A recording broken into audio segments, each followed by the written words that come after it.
கிறிஸ்துவுக்குள் பிரியமானவர்களே, கிறிஸ்துவுக்குள் நண்பர்களே, சகோதரரே, சகோதரிகளே, நம்ம இன்னிலிருந்து ஒவ்வொரு நாளும் வேத வசனத்தை ஆரம்பிக்கிறதுக்கு முன்னாடி ஒரு குட்டி ஜெபம் பண்ணிட்டு ஸ்டார்ட் பண்ணலாம் அப்படிங்கிற ஒன்று ஆண்டவர் என் இருதயத்தில் கொடுத்தாரு.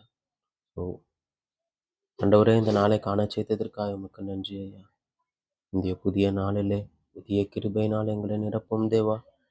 உடைய வேத வசனங்களை நாங்கள் வாசிக்கும் போது வாசிக்கிற எனக்கும் கேட்கிறவர்களுக்கும் கர்த்தாவே, இந்த வேதத்தின் மகத்துவங்களையும் ரகசியங்களையும் நீர் அருளி செய்யும் ஆண்டவரே. நீர் சொல்லாம உம்மை பற்றி நாங்கள் தெரிந்து கொள்ள முடியாதையா. நீர் வெளிப்படுத்தாம உம்முடைய வேதத்தின் ரகசியங்களை புரிந்து கொள்ள எங்களால் முடியாதையா. எங்களோடு பேசும், நாள் முழுவதும் எங்களோடு எங்களை காத்துக்கொள்ளும் ஐயா. உடைய சட்டை நிழலில் எங்களை மூடி மறைத்து கொண்டு நீர் வழிநடத்தும், பாதுகாத்துக்கொள்ளும். இயேசுவின் நாமத்தில் ஜெபிக்கிறேன் பிதாவே, ஆமேன், ஆமேன். சங்கீதம் 27ஆம் அதிகாரம். தாவீதின் சங்கீதம். கர்த்தரின் வெளிச்சமும் என் இரட்சிப்புமானவர், யாருக்கு பயப்படுவேன்? கர்த்தரின் ஜீவனின் பலனானவர், யாருக்கு அஞ்சுவேன்? என் சத்துருக்களும் என் பகைஞரும் ஆகிய பொல்லாதவர்கள் என் மாம்சத்தை பட்சிக்க என்னை நெருக்குகையில் அவர்களே இடறி விழுந்தார்கள். எனக்கு விரோதமாக ஒரு பாளையம் இறங்கினாலும் என் இருதயம் பயப்படாது. என்மேல் யுத்தம் எழும்பினாலும் இதிலே நான் நம்பிக்கையாயிருப்பேன். கர்த்தரிடத்தில் ஒன்றை நான் கேட்டேன், அதையே நாடுவேன். நான் கர்த்தருடைய மகிமையை பார்க்கும்படியாகவும் அவருடைய ஆலயத்தில் ஆராய்ச்சி செய்யும்படியாகவும் நான் என் ஜீவனுள்ள நாளெல்லாம் கர்த்தருடைய ஆலயத்தில் தங்கியிருப்பதையே நாடுவேன். தீங்கு நாளில் அவர் என்னை தம்முடைய கூடாரத்தில் மறைத்து என்னை தமது கூடார மறைவிடை ஒளித்து வைத்து என்னை கண்மலையின் மேல் நிறுத்துவார். இப்பொழுது என் தலையணை சுற்றிலும் இருக்கிற என் சத்துருக்களுக்கு மேலாக உயர்த்தப்படும். அது நிமித்தம் அவருடைய கூடாரத்திலே நான் ஆனந்த பலிகளை இட்டு கர்த்தரை பாடி அவரை கீர்த்தனம் பண்ணுவேன். கர்த்தாவே, நான் கூப்பிடுகிற சத்தத்தை நீர் கேட்டு எனக்கு இறங்கி எனக்கு உத்தரவு அருளி செய்யும். என் முகத்தை தேடுங்கள் என்று சொன்னீரே, உம்முடைய முகத்தையே தேடுவேன் கர்த்தாவே என்று என் இருதயம் உம்மிடத்தில் சொல்லிற்று. உமது முகத்தை எனக்கு மறையாதையும், நீர் கோபத்துடன் உமது அடியனை விலக்கி போடாதையும். நீரே எனக்கு சகாயர், என் இரட்சிப்பின் தேவனே. என்னை நிகழ விடாமலும் என்னை கைவிடாமலும் இரும். என் தகப்பனும் என் தாயும் என்னை கைவிட்டாலும் கர்த்தர் என்னை சேர்த்து கொள்வார். கர்த்தாவே, உமது வழி எனக்கு போதித்து என் எதிராளிகளின் நிமித்தம் செவ்வையான பாதையில் என்னை நடத்தும். என் சத்துருக்களின் இஷ்டத்துக்கு என்னை ஒப்புக்கொடாதே.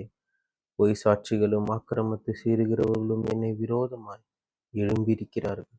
நானோ ஜீவனுள்ளோர் தேசத்திலே கர்த்தருடைய நன்மையை காண்பேன் என்று விசுவாசியாதிருந்தால் கெட்டு போயிருப்பேன். கர்த்தருக்கு காத்திரு, அவர் உன் இருதயத்தை ஸ்திரப்படுத்துவார். திடமனதாய் இருந்து கர்த்தருக்கே காத்திரு. சங்கீதம் 28. தாவீதின் சங்கீதம்.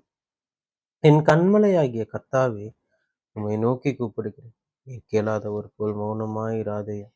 நீர் மௌனமாயிருந்தால் நான் குழியில் இறங்குகிறவர்களுக்கு ஒப்பாவேன்.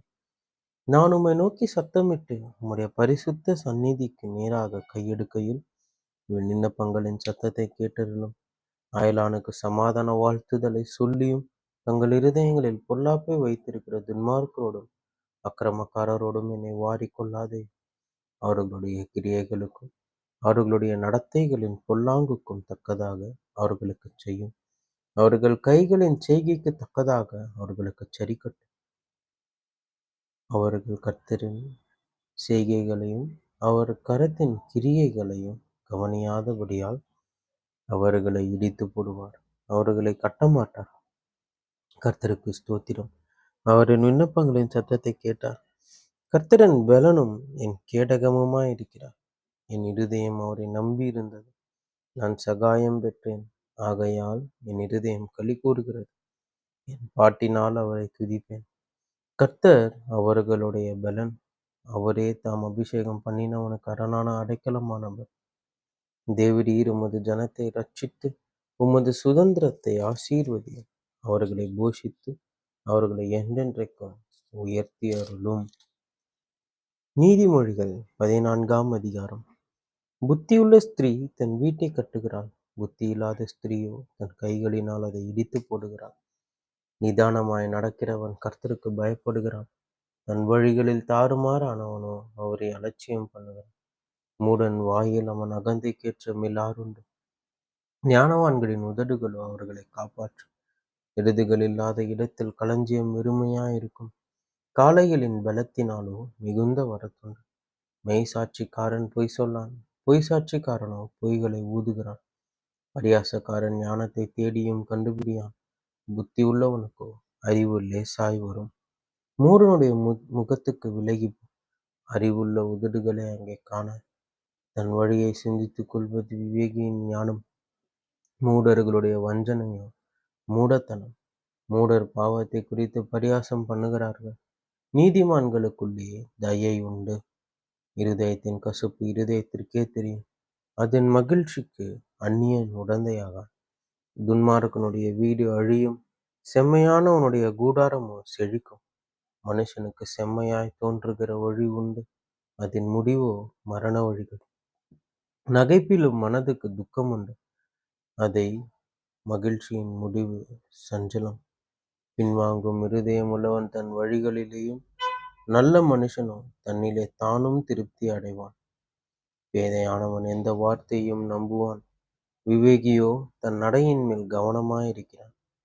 ஞானமுள்ளவன் பயந்து தீமைக்கு விலகுகிறான். மதியினனோ மூர்க்கன் கொண்டு துணிகரமாயிருக்கிறான். முற்கோபி மதிக்கேட்டைச் செய்வான். துர்ச்சிந்தனைக்காரன் வெறுக்கப்படுவான். பேதையர் புத்தியினத்தை சுதந்திரிக்கிறார்கள். விவேகிகளோ அறிவினால் முடிச்சூட்டப்படுகிறார்கள். தீயோர் நல்லோருக்கு முன்பாகவும் துன்மார்க்கர் நீதிமான்களுடைய வாசற்படிகளிலும் குனிவதுண்டு. தரித்திரன் தனக்கு அடுத்தவனானாலும் பகைக்கப்படுகிறான். ஐஸ்வர்யவானுக்கோ அநேக சிநேகிதர் உண்டு. பிறனை அவமதிக்கிறவன் பாவம் செய்கிறான். தரித்திரனுக்கு இறங்குகிறவனோ பாக்கியம் அடைவான். தீமையை யோசிக்கிறவர்கள் தவறுகிறார்கள் அல்லவோ? நன்மையை யோசிக்கிறவர்களுக்கோ கிருபையும் சத்தியமும் உண்டு. சகல பிரயாசத்தினாலும் பிரயோஜனம் உண்டு. உதடுகளின் பேச்சோ வறுமையை மாத்திரம் தரும். ஞானிகளுக்கு முடி அவர்கள் செல்வம். மூடரின் மதியினம் மூடத்தனமே. மெய்சாட்சி சொல்லுகிறவன் உயிர்களை ரட்சிக்கிறான். வஞ்சனைக்காரனோ பொய்களை ஊதுகிறான். கர்த்தருக்கு பயப்படுகிறவனுக்கு திட நம்பிக்கை உண்டு. அவன் பிள்ளைகளுக்கும் அடைக்கலம் கிடைக்கும். கர்த்தருக்கு பயப்படுதல் ஜீவ ஊற்று. அதனால் மரண கண்ணிகளுக்கு தப்பலாம். ஜனத்திரட்சி ராஜாவின் மகிமை. ஜனக்குறைவு தலைவனின் முறிவு. நீடிய சாந்தமுள்ளவன் மகா புத்திமான். முற்கோபியோ புத்தியினத்தை விளங்க பண்ணுகிறான். சொஸ்தமனம் உடலுக்கு ஜீவன். பொறாமையோ எழும்புருக்கி. தரித்திரனை ஒடுக்குகிறவன் அவனை உண்டாக்கினவரை நிந்திக்கிறான். தரித்திரனுக்கு தயை செய்கிறவன் அவரை கனம் பண்ணுகிறான். துன்மார்க்கன் தன் தீமையினால் வாரி கொள்ளப்படுவான்.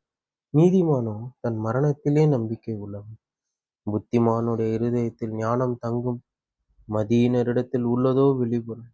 நீதி ஜனத்தை உயர்த்தும். பாவமோ எந்த ஜனத்துக்கும் இகழ்ச்சி. ராஜாவின் தயை விவேகமுள்ள பணிவிடைக்காரன் மேல் இருக்கும். அவனுடைய கோபமோ லச்சை உண்டாக்குகிறவன் மேல் இருக்கும் என்பதே. ஆமென்.